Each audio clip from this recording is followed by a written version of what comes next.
Stop saying that's just the way that I am. 1 Corinthians 9, verse 22. I have, in short, become all things to all men, that I might by all means, at all costs, and in any and every way, save some by winning them to faith in Jesus Christ. 1 Corinthians 9, verse 22. Some people are quiet, shy, and more laid back simply because of their personalities. Now, I'm going to give you an example of a husband and wife. The wife is a talker, and her husband is not, and there is nothing wrong with either of them. But when anything becomes excessive to the point that is hindering their freedom or hurting other people, they cannot say, that's just the way that I am. George needs to talk to me more than he might prefer to at times because that's what I need, and love requires that we make sacrifices for the sake of other people.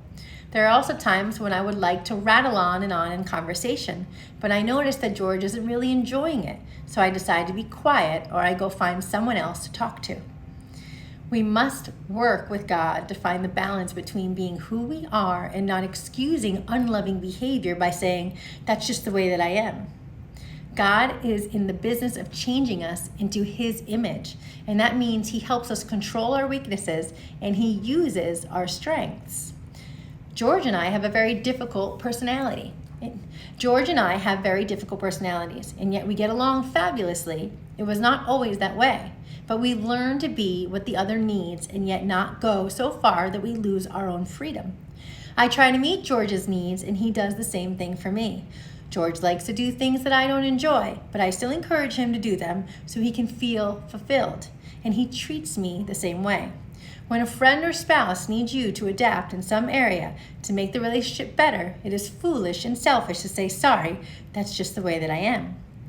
We may be more comfortable and find it easier to do what we feel like doing, but we can make adjustments and still not lose our individuality.